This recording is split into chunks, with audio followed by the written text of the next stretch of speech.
कोई भी परिस्थिति वो ला दे तुम्हारे जीवन में, तुम हार नहीं सकते। केवल इतनी बात पकड़े रहना कि हर बात प्रभु से कहना। जहां आपके अंदर कोई भी अधर्म आचरण के लिए मन इंद्रियां प्रेरित करें, उसी समय आप प्रभु के चरणों में निवेदन करो, देखो प्रभु, देखो देखो ये कहां लिए जा रहा है, नाथ मेरी सामर्थ्य नहीं मैं बच पाऊं, आप देखो। पक्का मानना, कुछ भी हो जाए आपका अमंगल नहीं होने देंगे। एक तो उसी समय मन शांत होने लगेगा, पर यदि कोई ऐसी कुमार्गगामी प्रवृत्तियां हैं तो हृदय में बैठ करके प्रभु आपका मंगल विधान कर देंगे। निश्चित समझना, निश्चित समझना। श्रीमद् भागवत में वर्णन किया है स्वयं श्री भगवान ने, स्वयं प्रभु कह रहे हैं उद्धव जी से कि मेरा भक्त अभी जितेंद्री नहीं है। आहा, शब्द देखो, मेरा भक्त मद भक्तो बाध्यमानोपि मद भक्तो विषयी रजितेंद्रिय, विषयी है अजितेंद्रिय है। अगर ये सुनकर के हृदय में उत्साह ना हो प्रभु के चरणों की तरफ बढ़ने का, तो समझ लेना दुर्भाग्य ही है।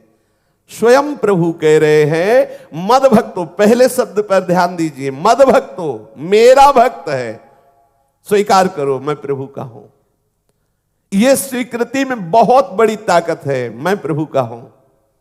ये तो आप कहीं कुमार्गगामी ना हो जाए, इसलिए बीच बीच में शास्त्र आपको सावधान करता है, अरे इससे क्या होगा, इससे क्या होगा, और आगे बढ़े और आगे बढ़ो। बकाया बात इसी से पूरी बन गई है कि मैं प्रियालाल का हूं, इसी से पूरी बात बन गई है। पर यह बार बार इसलिए कहा जाता है कि आप कहीं प्रमाद में ना हो जाएं, कहीं आप चूक न कर दे, कहीं आप बहुत दूर न चले जाएं सतमार्ग से। बकाया इसी से पूरी बात बन जाएगी। बिगड़ी जना मने की अब ही सुधरे आज हो ही राम को, पहला सूत्र मैं प्रभु का। मद भक्तो वो कह रहा है कि मैं श्री कृष्ण का हूं, मैं प्रियालाल का हूं, पर विषयी है। हृदय फूल गया, आनंदित हो गया। देखो अभी आनंदित हो गया। प्रभु कह रहे हैं, जब स्वामी कह रहे हैं, हमारे मालिक कह रहे हैं, तो हमें क्या परेशानी है। वो विषयी है, अजितेंद्रीय है, पर मद भक्तो। और ऐसा नहीं कि अंदर अंदर केवल विषय चिंतन चल रहा है, नहीं, बाध्यमानों की वो उस बाधा को भी प्राप्त हो जाता है। ध्रुवदास जी ने भी लिखा है, यद्यपि भक्त अनन्य जो विषय इंद्रियन बस होए, कर्मठ कोटि जितेंद्रियन ते समलाय न कोय। अभी वो प्रियालाल का हो गया है, लेकिन वो विषयी है, अजितेंद्रीय है। बोले उसकी समानता करोड़ों कर्मकांडी और जितेंद्री नहीं कर सकते। ध्रुवदास जी रसिक शिरोमणि हैं, वो कह रहे हैं यद्यपि भक्त अनन्य जो विषय इंद्रियन बस होए, कर्मठ कोटि जितेंद्रियन ते समलह न कोई। क्यों? क्योंकि जितेंद्री को जितेंद्रियता का गर्व है, कर्मकांडी को कर्म का बल है, लेकिन इसको तो केवल श्यामा श्याम का बल है। अजितेंद्री है, विषयी है, पर हृदय में यह ठसक है कि मैं प्रिया प्रीतम का हूं। बोले उसकी समानता करोड़ों कर्मकांडी और करोड़ों जितेंद्री नहीं कर सकते। यहां एकादश स्कंद में भगवान श्री कृष्ण उद्धव जी से कह रहे हैं बाध्यमानोपि, बड़ा रस में बात है, यद्यपि वो बाधा से युक्त हो जाता है, वो विषयी है, वो अजितेंद्रीय है, पर मेरा भक्त है। जब प्रभु कह रहे हैं तो इसमें उल्लसित होकर प्रभु की तरफ बढ़ना चाहे। कितना दुलार कर रहे हैं। माना कि बहुत दुष्ट है, लेकिन मेरा लड़का है ना, मैं स्वीकार करता हूं कि ये दुष्ट है, पर मेरा है ना, बस इतने में विजय हो जाती, इतने में विजय हो जाती। हम हृदय से स्वीकार करें कि हम प्रियालाल के हैं, हम प्रभु के हैं। जहां आप ऐसा वास्तविक स्वीकार करेंगे तो फिर अजितेंद्रियता रह ही नहीं जाएगी। एक दिन देख लेना आप, धीरे धीरे ऐसी विषयों से उदासीनता होगी, सब घृणा का विषय बन जाएंगे। पर कहीं अगर ऐसी स्थिति में ही प्राण चले गए, अभी विषयी है, अजितेंद्रीय है, भोगों से बाधित हृदय वाला है, और अगर प्राण चले गए तो क्या होगा। बोले प्रगल्भया भक्त्या, उसकी प्रतिपल जो भक्ति बढ़ने की चेष्टा थी, उसी से उसे भगवत प्राप्ति हो जाएगी। उसी से तेषा महम समुद्धरता, उस समय प्रभु आएंगे और स्वयं उसका उद्धार कर देंगे। प्रभु नाम रूप से स्फुरित हो जाएंगे, प्रभु रूप से स्फुरित हो जाएंगे। विश्वास करो उस अंतिम घड़ी में, जिस समय हम होश खो बैठेंगे, उसी समय असली होश आ जाएगा। उसी समय प्रभु हमारा स्मरण करेंगे, प्रभु हमारे हृदय में स्मृति रूप में जागृत हो जाएंगे। ये हम महापुरुषों की बात कह रहे हैं, उनसे सुनी हुई बात कह रहे हैं, और संत महापुरुष भगवान के एकांतिक वार्ता का रहस्य जानने वाले हैं। इसी बल पे तो छाती ठोक के चला जाता है कि अगर हमसे बिगड़ गई तो हमारे स्वामी हमें छोड़ेंगे नहीं, अगर हमसे चूक भी हो गई तो रात ना प्रभु चित चूक किए की करत सुरत सह बार है की, हमारी हार नहीं होगी, मेरे स्वामी मेरे साथ हैं। जो प्रायः प्रगल्भया भक्त्या विषयैर ना विभूयते, मेरी जो प्रतिपल बढ़ने वाली भक्ति है उसके समस्त हृदय की वासनाओं को भस्म कर देगी। मेरा भक्त है, विषयी है, अजितेंद्री है, बाधित हो जाता है, पर वो मेरा भक्त है ना, तो मेरी कृपा से उसके हृदय में भक्ति बढ़ती चली जाएगी, और ये भक्ति उसकी वासनाओं को ऐसे नष्ट कर देगी जैसे आग लग गई तो सब, चाहे पहाड़ जैसी रूई हो, सब भस्म हो जाएगी, पूर्व पाप नष्ट हो जाएंगे, आगे जो पाप करने की प्रवृत्ति है वो नष्ट हो जाएगी, हृदय निश्चित परम पवित्र हो जाएगा। हमें केवल ये बात स्वीकार करनी है, मैं प्रभु का हूं, मेरे स्वामी श्री प्रिया प्रीतम है। इस स्वीकृति से भजन प्रारंभ हो जाएगा, इस स्वीकृति से हमारा परम मंगल हो जाएगा। जैसे धधकती हुई आग किसी को बख्शती नहीं, चाहे जो कुछ हो सब जला के राख कर देती है, ऐसे ही जिसने मेरे से संबंध बना लिया, मैं प्रभु का हूं, स्वीकृति कर ली, मेरे चरणारविंद की भक्ति का जैसा बनता है वैसा प्रयास करने लगा, तो ये भक्ति वो आग है जो सब कुछ उसका आंतरिक विकार, आंतरिक पाप प्रवृत्तियां भस्म कर देगी। स्वयं प्रभु कह रहे, जैसे लकड़ियों को राख कर देती है आग, ऐसे ही मेरी भक्ति समस्त वासनाओं को राख कर देती है। हृदय निर्वासनिक हो जाता है, राशि के राशि पाप हो तो भी वो पूर्णतया नष्ट हो जाते, भस्म हो जाते हैं। भक्त्या हमें कया ग्राह्या श्रद्धयात्मा प्रिय सताम भक्ति ही पुनाति मन्निष्ठा स्वपाकानपि संभवात्। ओहो, मैं भक्तों का प्रीतम हूं, मैं संतों की आत्मा हूं। जो मेरे में अनन्य श्रद्धा कर लेता है, अनन्य भक्ति करता है, मैं उसकी पकड़ में आ जाता हूं। दो बातें बताई, प्रभु को पकड़ में अगर लाना है तो इशारा बता दिया, मैं भक्तों का प्रीतम हूं, मैं संतों की आत्मा हूं, अर्थात भक्त संतों का संग करो, क्योंकि उन्हीं से वो युक्तियां मिलेंगी जिससे मैं पकड़ में आऊंगा। दूसरी बात, उन्हीं के संग से मेरे चरणारविंद की अनन्यता आएगी। प्रभु कह रहे हैं कि जो अनन्य श्रद्धा से, अनन्य भाव से मेरा भजन करते हैं, मेरे संतों के संग से, मेरे भक्तों के संग से मेरी अनन्यता आती है, और मेरी अनन्य श्रद्धा से, अनन्य भक्ति से मैं स्वयं पकड़ में आ जाता हूं। जैसे मैया यशोदा जी लाला को पकड़ने के लिए दौड़ रही, नहीं पकड़ पाई। लाला ने जब पीछे देखा कि मैया की बेड़ी में गुथे हुए फूल गिर रहे हैं, पसीने से लथपथ हो रही, फिर भी वो मेरे को पकड़ना चाहती, तो आप पकड़ में आ गए, आप स्वयं पकड़ में आ गए। ऐसे ही जो संतों का संग करके हृदय में निश्चय कर लेता है, अब इस जन्म में मुझे भगवत प्राप्ति करनी है, और जैसा बनता है वैसा भागने लगता है, अर्थात उपासना करने लगता है प्रभु की प्राप्ति, प्रभु कृपा करके उसकी पकड़ में आ जाते हैं। मैं अनन्य श्रद्धा से पकड़ में आता हूं, और अनन्य श्रद्धा संतों के संग से, भक्तों के संग से प्रकट होती है। अगर एकमात्र भक्ति का आश्रय ले लो, वो भक्ति संतों से ही आती है, तो आप निश्चित देख लेंगे कि आप प्रभु के समीप पहुंचते जा रहे, क्योंकि स्वयं प्रभु के भक्त्या में कया ग्राह्या, मैं पकड़ में आता हूं सिर्फ एकमात्र अनन्य भक्ति से। और वो अनन्य भक्ति बता दिया कि मैं संत भक्तों के संग से ही अनन्य भक्ति प्रदान करता हूं।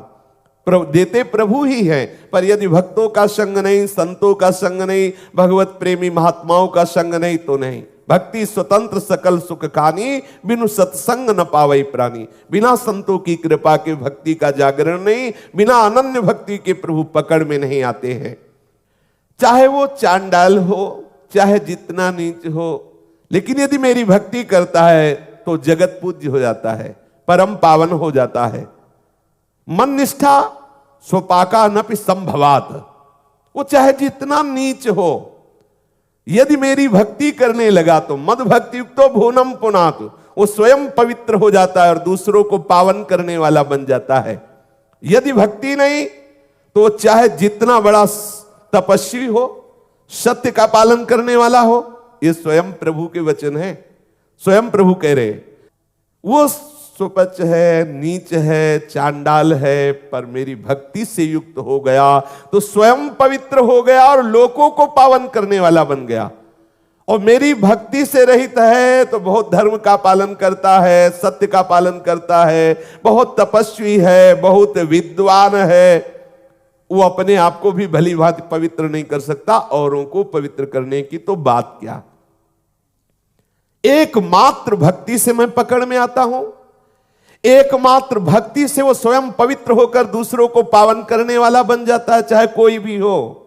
और वो एकमात्र अनन्य भक्ति संत और भक्तों के संग से प्राप्त होती है। इसके विपरीत जो मेरी भक्ति से रहित है, जो मेरे भक्तों का संग नहीं करता, वो चाहे जितना विद्वान हो, तपस्वी हो, धर्मात्मा हो, सत्यवादी हो, वो मुझे नहीं पकड़ पाएगा। वो स्वयं को पूर्ण पवित्र नहीं कर सकता, औरों की तो बात जाने दो। ये स्वयं श्री भगवान एकादश स्कंद में कह रहे हैं। ऐसा क्यों? मानो किसी ने प्रश्न किया कि ऐसा क्यों, तो बोले तपस्वी को कभी आंसू बहाते देखा क्या प्रभु के लिए? अगर रोम रोम आपके पुलकित होकर खड़े नहीं हो गए, आपकी अश्रुधारा से कपोल भींगे नहीं, आपका हृदय द्रवित होकर पुकारा नहीं, हा किशोरी जू, हा प्रियाजू, हा श्यामाजू, तो आप पवित्र नहीं हुए। चाहे जितना तपस्या हो, चाहे जितनी विद्या हो, चाहे जितना सत्य और धर्म का पालन करने वाले हो, अभी रंग नहीं आया। स्वयं प्रभु कह रहे जब तक शरीर पुलकित नहीं हुआ, जब तक चित्त पिघल करके गदगद नहीं हुआ, आनंद के आंसू नहीं बहे, अंतरंग बहिरंग भक्ति की बाढ़ नहीं आई, तब तक वो पूर्ण पवित्र नहीं माना जाता, चाहे कोई भी हो। यह है पूर्ण पवित्रता का स्वरूप। स्वयं भगवान श्री मुख से ये निर्धारित कर रहे कब माना जाएगा पवित्र, जब चित्त पिघल गया, गदगद कंठ नयन बह नीरा, नेत्रों से अश्रु प्रवाह, गदगद सुर नैना सजल, दंपति रस रे भीन, इहि गति वृंदा विपिन में फिरे प्रेम तल्लीन। कथम बिना रोम हर्षम द्रवता चेतसा बिना, बिना आनंद अश्रु कलया, शुद्धेद भक्त्या विनाशया। प्रभु स्वयं कह रहे हैं कैसा कैसा पवित्रता का स्वरूप। जब रोम रोम पुलकित हो गए, गदगद कंठ हो गए, नेत्रों से अश्रु बहे, हृदय द्रवित हो गया, तब माना जाएगा पवित्र। नहीं तो पवित्र होने की वो संभावना नहीं जिसे प्रभु पवित्र कहते हैं, तब तक इसके शुद्ध होने की संभावना नहीं। वा गदगदा द्रवते यस्य चित्तम, रुदत्यभीक्षणम हसति क्वचिच्च, विलज्य उद्गायति नृत्यते च, मद्भक्ति युक्तो भुवनम पुनातु। प्रेम से द्रवित हृदय गदगद कंठ हो गया, चित्त पिघल करके बह रहा है, रोम रोम खड़ा हो गया है, रोने का ताता नहीं टूट रहा। कभी कभी लीला स्फूर्ति से खिलखिलाकर वो हंस रहा है, कहीं लाज छोड़कर ऊंचे स्वर से लीला का गायन कर रहा है, कभी प्रभु के आनंद में भरकर नाच रहा है। भैया उद्धव, ऐसा मेरा भक्त स्वयं पवित्र होने की बात नहीं, वो पूरे त्रिभुवन को पावन कर देता है। मद भक्ति युक्तो भुवनम पुनात, वो लोगों को पावन कर देता है।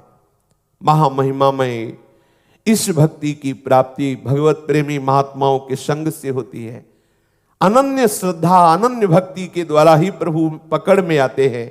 इसलिए श्री भाई जी महाराज कह रहे हैं कि तुम्हें प्रभु ने बहुत सुविधा दिया है, अर्थात बड़ा अवसर दिया है इस स्थिति की प्राप्ति के लिए। देखो, मनुष्य शरीर मिला है, सुंदर सत्संग मिला है, सुंदर भगवान नाम गुरुदेव के द्वारा मिला है। खूब रट करके हम इस जीवन को सार्थक कर लें।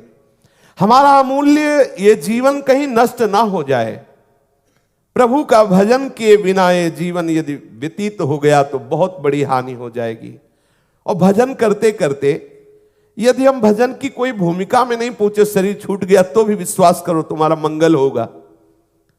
और अगर भजन में नहीं लगे, अन्य सब कार्यों को कर रहे हैं, तो दिन दिन दुख दूना बढ़ता चला जाएगा। भले आपको दिखाई न दे, लेकिन आपका दुख बढ़ रहा है। आप अपना पतन कर रहे हैं, अधा पतन कर रहे हैं। साधन धाम मोक्ष कर द्वारा, पाई न जे परलोक संहारा। ये केवल केवल भगवत प्राप्ति के लिए है। भगवत प्रेम की निर्मल ज्योति से हमारा हृदय जगमगा उठे, समस्त ब्रह्मांडों में एकमात्र निर्मल परमात्मा तत्व की अनुभूति हो जाए, यही आनंद की चरम सीमा है। ये आनंद की चरम सीमा है। हमारा हृदय पवित्र हो गया। आप जिधर वृत्ति जाती है केवल प्रभु, जिधर दृष्टि जाती है केवल प्रभु, ये आनंद की सीमा है। इसके बाद वो प्रिया प्रीतम के भाव में या गोपी भाव में या सखा भाव में, जैसे भी चाहो बिलसो, हृदय पवित्र हो गया। जिधर वृत्ति जा रही केवल प्रीतम, बाहर दृष्टि जा रही केवल प्रीतम। आनंद की सीमा है ये। भक्त का कार्य है केवल प्रभु का चिंतन करना, केवल भजन करना। परिणाम पर दृष्टि तुम मत रखो, परिणाम पर तुम दृष्टि मत रखो कि क्या परिणाम हो रहा है, ये स्थितियां आ रही कि नहीं आ रही, ये नहीं देखना। क्या देखना है? मेरा समय कहीं विषय चिंतन में नष्ट तो नहीं हो रहा, बस मेरा समय प्रभु के भजन में वर्तमान का जा रहा है कि नहीं, बस इतना देखना है तुम्हें। आगे की बात योगक्षेमम वहाम्यहम का ठेका वो ले रहे हैं। हमारा केवल देखना है अनन्यस चिंतयन्तो माम, ये हमारे पक्ष की बात है। आगे की बात उनकी है, योगक्षेमम वहाम्यहम, वो आगे क्या प्राप्त कराना है, कौन सी भूमिका देनी, कौन से महात्मा का संग देना है, कौन सी वृत्ति देनी, ये सब प्रभु की तरफ से होगा। हमारा केवल एक ही कर्तव्य है, एक एक क्षण उनका स्मरण करना। परिणाम पर हम दृष्टि न रखें, केवल प्रेम पूर्वक सुमिरन करना हमारा कर्तव्य है। प्रेम के लिए ही प्रेम करना है, भजन के लिए भजन करना है। हमारा स्वभाव बन जाए भजन करना। सदैव सदा राधिका नाम जिभ्याग्रतः स्यात्, सदा राधिका रूप मत्स्यग्रमास्ताम, श्रुतौ राधिका कीर्तिरन्तः स्वभावे, गुणा राधिकाया श्रियायेत दीहे। हमारा स्वभाव बन जाए कि हमारी जिभ्या नाम जप करे। हमारा स्वभाव बन जाए कि हमारी श्रवणेंद्री केवल प्रियालाल की चर्चा सुनना चाहे। हमारा स्वभाव बन जाए कि हमारी चेष्टाएं प्रभु की सेवा हो, प्रभु की प्रसन्नता के लिए हो। हमारा स्वभाव बन जाए हृदय से केवल प्रिया प्रीतम का चिंतन होना। हो गई हमारे जीवन की पूर्णता, हो गई, परम लाभ मिल गया। भजन बिना जब आपको रहा ना जाए, सब कुछ सह सकते हैं लेकिन भजन नहीं छोड़ सकते, तब माना जाएगा कि अब भजन का रंग आ गया है। त्रिभुवन विभव हे तवे कुंठ, स्मृति रजितात्म सुरादिभिर्विमृग्यात्, न चलति भगवत पदार विंदाल, लव निमिषार्धमपि यः स वैष्णवाग्र्यः।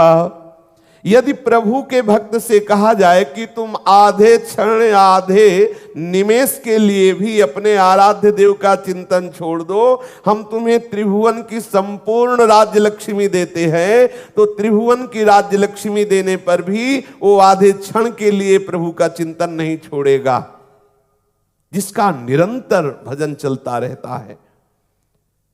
वो ध्यान पूर्वक निरंतर नाम मंत्र रूप इसके चिंतन में रहता है। बड़े बड़े देवता भी लालायित रहते हैं ऐसे भक्त की सेवा के लिए।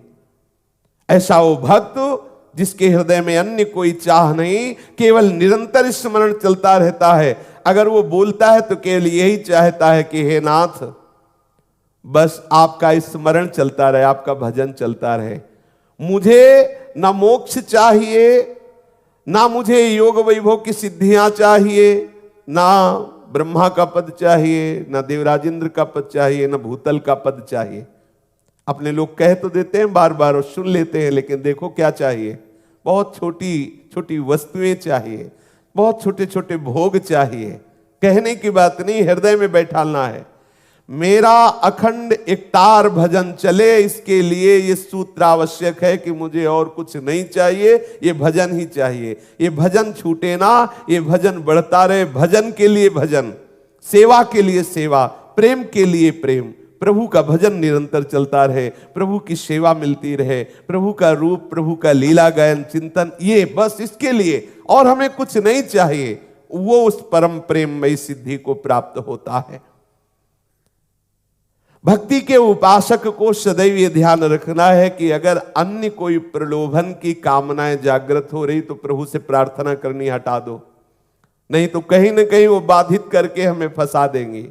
हे मेरे नाथ, ये जो हमारे हृदय में अन्य कामनाएं, इनको हटा दो। माना कि शरीर आज दुख में है, माना कि आपके पास भोग सामग्री नहीं है, लेकिन आपका भजन चल रहा है ना, तो ब्रह्मा जी भी आपको नमस्कार करते हैं। आप ऐसे पद पे हैं, अभी आप देख नहीं पा रहे हैं। माना कि आपके पास पद प्रतिष्ठा नहीं है, भोग सामग्री नहीं है, लोग आपको जानते नहीं, लेकिन सच्चे मान लीजिए रोज इस त्रिभुवन के स्वामी ब्रह्मा जी उसे प्रणाम करते हैं, क्योंकि वो भगवान की भक्ति से युक्त है। आप अभी अपने महिमा में भक्ति भाव को जो हृदय में छुपाए हुए हैं,